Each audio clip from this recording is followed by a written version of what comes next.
back. Heart Health Month, we honor it in February, along with the other things, but heart health being one of those. And I'm excited to have you here to kind of deep dive into that topic here today. So everyone, please welcome Dr. Felty. She's in the building.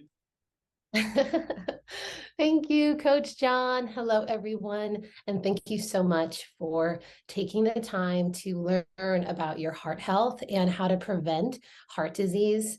I'm going to jump right in to our presentation. I am visually seeing what I'm about to present will just make it that much more beneficial for you.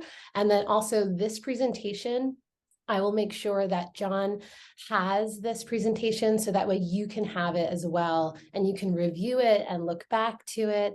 But I'm super grateful to be here. I am a naturopathic doctor, and my focus as a naturopathic doctor is helping get to the root cause of why you become sick, and then teaching you not just why you became sick, but how to reverse it. As naturopathic doctors, our approach is really to be a teacher for you. And that is exactly what we're going to do. We're going to dive into teaching you all the resources you need to protect your heart, to heal your heart, and to prevent heart disease. So I'm going to share my screen with you, and bear with me just one moment. All righty. And I think everyone can see it. Is that correct? That's right. Okay, perfect. So bear with me one moment. Heal the heart. I'm interested in that. Oh yeah, we're going to talk about that because as you can see in my screen here, heart disease remains the leading cause of death in the United States, and 80 to 90% of it is preventable. And that's what we want to focus on today, is learning how do we prevent heart disease and why is it the number one silent killer for us, especially here in the United States. So like I mentioned, I'm going to go over a basic overview of the heart, risk factors for heart disease prevention from a holistic point of view, supporting the mind, the body, and the spirit. And then if you have any questions, I absolutely would love to hear them and explore them. Please wait to the end and we'll go over them. Yeah. So a big Dr. Felty, what do you think about even writing questions in the chat, and we can get to them later too? Yes, absolutely. Yes. You got that too. Yes, please. And so basic overview, I'm trying to move this. One second here. That's fine if you guys can see that. So basic overview of the heart. The heart delivers, as you all know, oxygen and nutrition to cells throughout your body.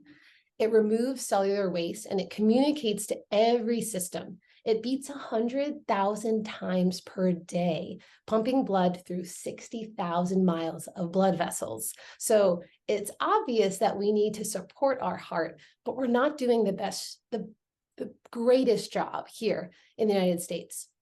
So the heart is a power station of electromagnetic energy as well. So not just from a physical standpoint of how it's beating and circulating and giving us life, but also energetically, it actually has an electromagnetic field that's 100 times greater than the brain, and it is detectable up to 3 feet outside of the body. The cardiac intrinsic nervous system acts intelligent. It's known as our second brain or a little brain, and it responds to your emotions. So it's always adjusting heart rate and blood pressure depending on your internal state. Your heart's magnetic field is intimately connected with the Earth's electromagnetic field, known as the Schumann resonance. This field around the Earth creates a frequency or heartbeat pulses of 7.83 hertz. Why does this matter? It matters because the brain, this frequency helps the brain get into alpha brain waves, a state of relaxation, flow, and cell regeneration. And an author, Joseph Campbell, said the goal of life is to make your heartbeat match the beat of the universe, to match your nature with nature. And science has proven this correct as a way to support heart function and prevent heart disease. So when you have positive emotions, your heart gets into what's called coherence. It's where the rhythm of your heartbeat or oscillations of your heart are harmonic. they're imbalanced, they're consistent. And this allows for homeostasis within the body. When you have negative emotions, this leads to heart incoherence. It, over time, sounds like noise in the body and causes inflammation, dysregulation, and imbalance. So love, anger, sadness, depression, loneliness, hostility, and even a type A personality, which I kind of have one of those. All of these affect the function and rhythms of your heart. So I want to show you what this looks like. So you can see here in this diagram, the top table is a representation of what happens to your heart's rhythm with frustration, anxiety, worry, and irritation. Notice how squiggly the line is. Notice how jagged it is. This impairs performance, not just in your day-to-day life, but also cellularly in your body, and it increases inflammation. And I'll explain why that's so important. On the bottom table, you see here in the blue, this is a representation of what your heart looks like with coherence. The heart rhythm is, you can see, more smooth, it's more in balance, it's more regular and stable. And that happens with these positive emotions like appreciation, gratitude, and love. And this helps promote optimal performance in your day-to-day. You have more focus, more cognitive ability, but of course, cellularly, you're going to reduce inflammation. So heart coherence, what I've been talking about, is a reliable marker of heart health and overall function. It reduces the stress hormone cortisol. It helps harmonize the brain and all the organ systems, such as circulation and digestion, which boost immunity. You can enter a state of heart coherence when you pace your breathing and intentionally generate positive emotions. And this is something that I don't think we're taught in school, in our education system, of how important it is to intentionally practice positive emotions for our heart health. Because this increases alpha waves in our brain, which is calming and restorative to the entire system within the body. And this is how the nervous system, the immune system, and the endocrine system work together. So when there's stress in the heart or in the brain or in the nervous system, that can increase inflammation and an immune response. That is going to tax and drain the hormone system and the hormone glands like your thyroid and adrenals. So this is how interconnected the heart is with every other system in your body. So we have three brains. Your heart is one of them, the gut is another, and then of course the brain. And these three brains need to work in harmony in order to feel well and function well. So now that we know a little bit about basic heart function, let's talk about risk factors for heart disease. Atherosclerosis is the inflammatory process underlying all heart disease.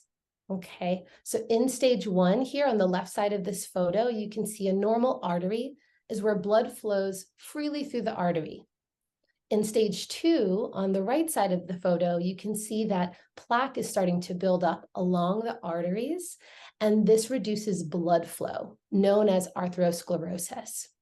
And inflammation is the key driver of all stages of disease when it comes to your heart.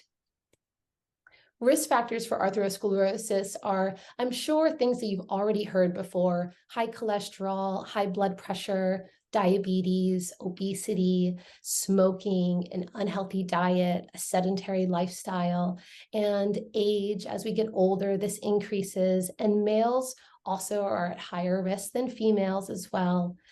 And of course, genetics. But one thing that I've learned with epigenetics is that genetics do not hardwire your health. Genetics are there, but with epigenetics, with diet, with lifestyle, you don't have to express genes of disease. You can actually keep them turned off. So one of the biggest reasons we develop atherosclerosis and inflammation, now research is showing that it's related to changes in your gut. So I'm sure you've heard ad nauseum how important gut health is at this point. However, It really is. It is the foundation for your wellness. And so dysbiosis is just a fancy term for imbalance of good gut bacteria in your stomach, in your microbiome. And when this happens, dysbiosis, it can lead to heart disease, atherosclerosis, high blood pressure, diabetes, cancer, stomach disorders, and obesity. Something that's not on here is also dysbiosis is linked and associated with all mental health disorders and symptoms. And dysbiosis, what causes that? Stress, antibiotic medications, infections, and mold, pesticides, alcohol and smoking, of course, a high sugar, low fiber diet, because the bacteria in our gut, they need fiber in order to be diverse and function properly. Oral hygiene, a negative mindset, chronic anger, hostility, and depression. All of these things change your microbiome. They change the good gut bacteria, leading to more heart disease and more heart disease risk. And when we change the gut bacteria, we also damage the gut lining. And this causes more intestinal permeability, or what we call leaky gut.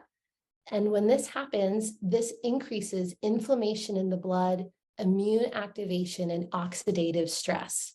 And oxidative stress plays a crucial role in the occurrence and progression of atherosclerotic plaques. So when there's oxidative stress, inflammation increases, this damages the insides of our arteries, causing that endothelial dysfunction, which then creates plaque formation as a way to protect those arteries.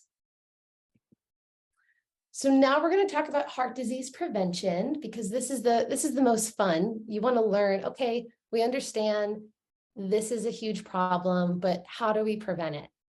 So like I mentioned before, negative states of mind, depression, anxiety, anger, hostility, chronic stress, they drive inflammation. They drive gut dysbiosis or imbalance.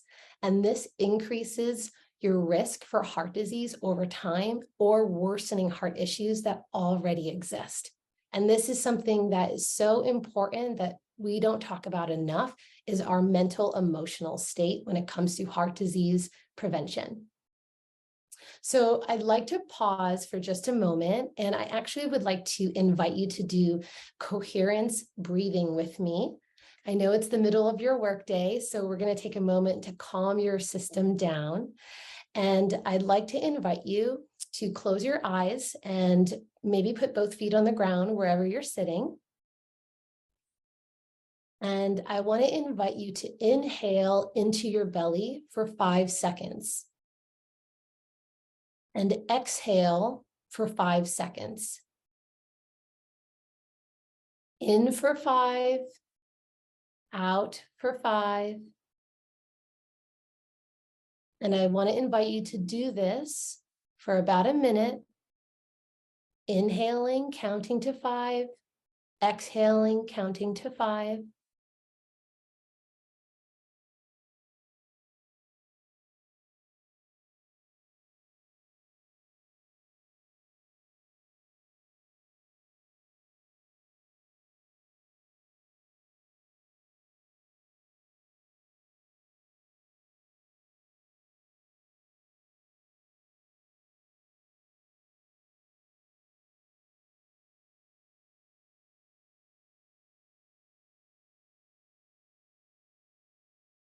As you continue to inhale and exhale for 5 seconds, focus your attention on your heart.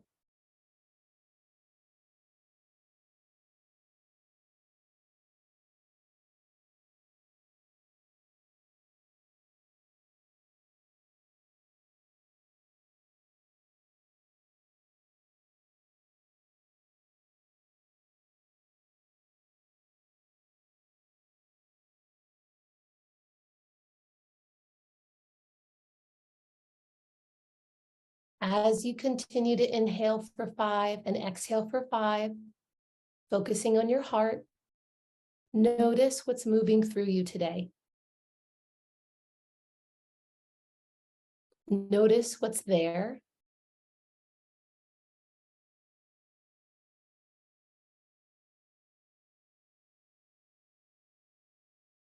And as you continue inhaling and exhaling for 5, I want to invite you to think about something that gives you a positive feeling, maybe an appreciation for someone or something in your life. And as you activate these positive feelings of appreciation, continue inhaling and exhaling for 5.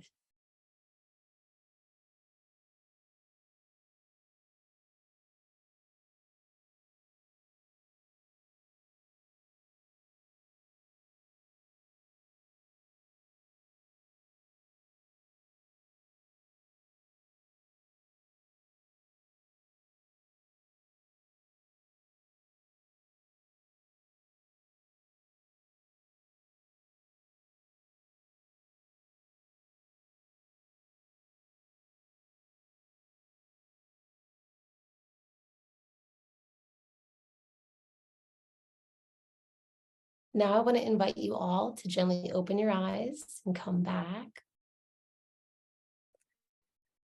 So that is coherence breathing. And with coherence breathing, this is something that you can practice every day. You can practice this anytime. Even as you're talking to someone, you can practice steadying your breath, helping your mind and your heart be in coherence with each other. This is going to really support heart health and prevent heart disease more than anything I'm about to teach you. So we know that inflammation is the key driver for heart disease.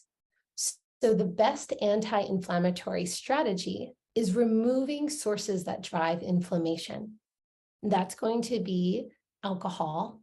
And we don't have to eliminate it. We just want to make sure we're drinking alcohol in moderation that isn't driving more inflammation.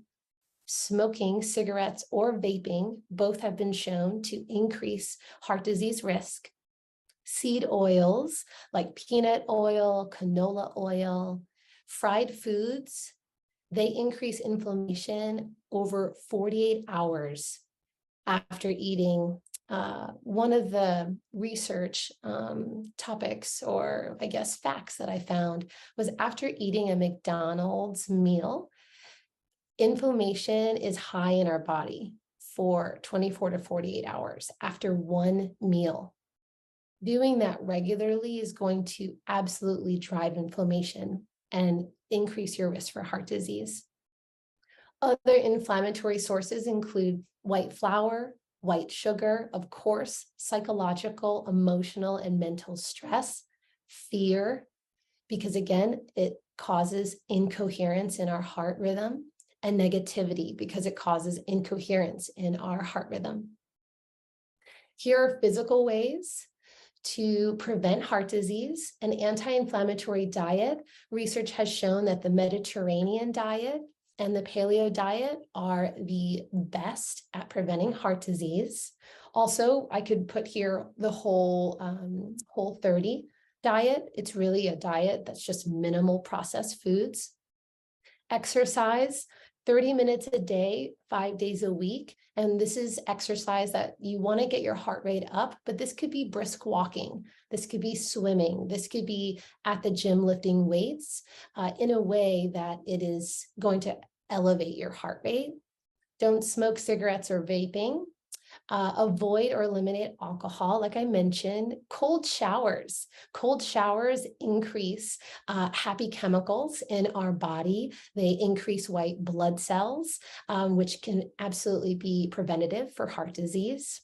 You could also do like polar plunges as well, and limit stimulants such as caffeine, Adderall, cocaine. These are really hard on the heart, and they also can strip you of vital nutrients that the heart needs.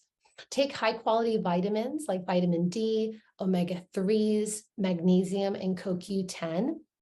Support gut health with fermented foods and probiotics.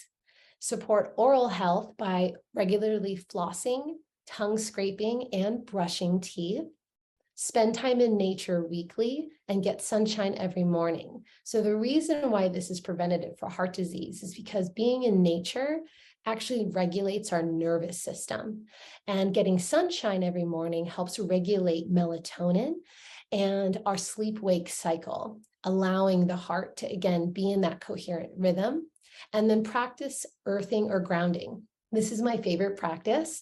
This is where you are barefoot on the grass or dirt. And research has shown that earthing alone is more effective at reducing blood pressure than anything else.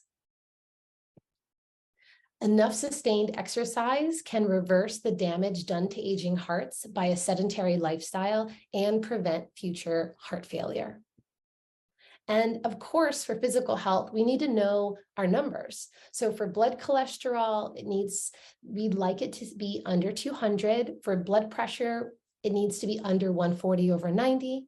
Blood sugar, I like to see it under 98. And then body mass index, we want it to be 18 to 25, but everyone is different here. And there's room, there's definitely wiggle room there. So a comprehensive assessment for heart health and heart disease prevention is going to include blood tests and these types of tests that you'd want to get done with your primary care doctor or functional medicine doctor. That's going to be a lipid panel to look at your cholesterol. C-reactive protein is a very, very important marker to tell us about inflammation in your body and also tell us your risk for heart disease. Because as you increase as atherosclerosis increases, more C-reactive protein is released into the blood. Your fasting blood sugar, fibrinogen, homocysteine, vitamin D, ferritin and iron, hemoglobin A1C, which is a diabetes marker, blood pressure, exercise, stress test, and then of course these others tests on the right. So all of these are important tests to get done at some point in your life, so that way you can prevent heart disease and monitor your inflammation and levels. So as a naturopathic doctor, we use a lot of nutrition, herbs, lifestyle therapies to help with healing and reversing symptoms. And so these are herbs that are fantastic for heart health and preventing heart disease. They include hawthorn, cinnamon, garlic, fennel, ginger, turmeric, cayenne, grapeseed, and maritime pine bark. These are the main herbs for supporting your heart. Key vitamins for heart health. So these are the main ones that should be taken every day. Vitamin D, magnesium, potassium, omega-3 essential fatty acids, folic acid, B9, and antioxidants. And another key vitamin that I didn't put in here is B6. B6 has also been shown to reduce high blood pressure and help in preventing heart disease. And these are the same key vitamins from the last slide, but they also include the food and sources. So that way you can see for vitamin D, sunshine along with the food sources. Magnesium is found in like tofu, lentils, beans, green vegetables, leafy greens, where you can find potassium, such as bananas and avocados, and where you can find your omega-3 essential fatty acids, anywhere from fish to nuts and seeds to eggs and spirulina and algae. And then antioxidants that are specifically for heart health and heart disease prevention include vitamin E, vitamin C, lutein, selenium, and CoQ10. And so when you're looking for vitamins to help protect your heart and also prevent heart disease, I recommend or encourage a good heart healthy multivitamin. And I like this multivitamin called Ultra Nutrient. It's by Pure Encapsulations. And the reason I like it is because it includes a lot of the key nutrients and herbs that the heart uses and utilizes, such as hawthorn, ginger, turmeric, CoQ10. Milk thistle helps your liver. It helps regenerate liver cells. And then glutathione is a key antioxidant to help reduce that oxidative stress in the arteries. And then, of course, the antioxidants lutein and zeaxanthin.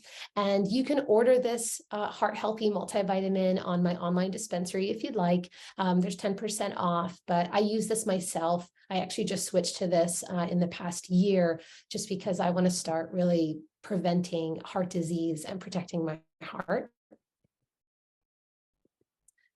And here's a grocery list for heart health. These are the top foods that you want to have in your cart on a regular basis. And that's going to include garlic, extra virgin olive oil, walnuts, red antioxidant-rich foods, grapes, tomatoes, red bell peppers, pomegranates, cherries. All of these things are really rich in antioxidants that are helpful at reducing that oxidative stress.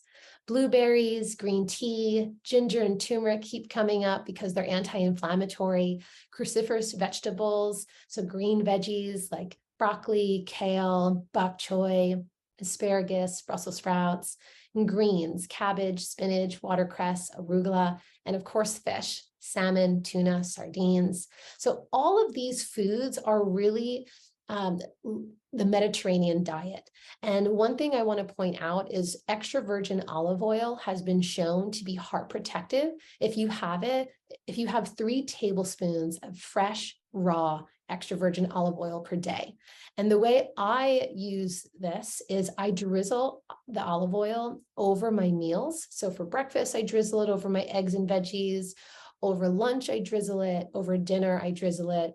If I have a protein smoothie, I add it into my protein smoothie, just so that way I'm getting that in. But it's known to reduce blood pressure, reduce cholesterol, help prevent diabetes, and help with diabetes management. And all of that is heart protective. Several studies have shown that the Mediterranean diet, like I mentioned, is more effective at preventing recurrent heart attacks than taking low-dose aspirin and can reverse the blockage of clogged arteries. So for anyone who knows anyone who's taking low-dose aspirin to help prevent heart attacks, teaching them about the Mediterranean diet might be more helpful for them, and it will reduce the occurrence of ulcers in their stomach from taking that aspirin. Mental, emotional ways to prevent heart disease. All of these ways are all helping your heart get into coherence. So practicing gratitude, mindfulness, meditation, prayer, daily positive affirmations, knowing yourself, knowing what your triggers are, knowing what stresses you out, taking a moment to pause and breathe before reacting. Replacing negative thoughts with positive ones. A lot of times we grow up and we have limiting or negative beliefs and stories in our minds that are constantly playing and causing that incoherence within the body. So we really want to focus on replacing those with compassionate and loving thoughts. We want to avoid people, media, music that just doesn't feel good to us. We want to work with a therapist if that resonates with you to explore feelings, patterns, childhood trauma, if you've had any of that. Journaling is a great way to process feelings, organize thoughts, and then, of course, spending time with friends and family who really fill up your cup. This all can support your mental and emotional state of mind and prevent heart disease. So when we cultivate gratitude, appreciation, and compassion regularly, we reduce our risk for heart disease.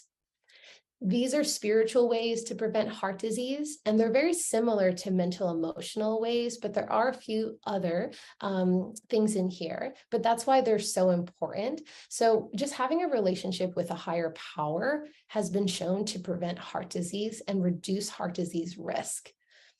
Prayer, yoga, meditation, daily positive affirmations, again, expressing gratitude, doing things that bring you joy when you feel hopeless, whether that's calling a friend, taking a shower, going for a walk, being gentle and kind to yourself and others, giving your stress, your worries, your pressure, your anxiety to your higher power, focusing on only what you can control, which is your breathing. Practice trusting that all will be okay, which can be really hard, especially if we've grown up experiencing that things that we can't trust others. So this takes practice. This is a skill that has to be worked on. Spending time again with friends and family, spending time in nature, forgiving yourself. Forgiveness is so important with heart coherence, and forgiving others. And again, sometimes this is a process, doesn't happen overnight.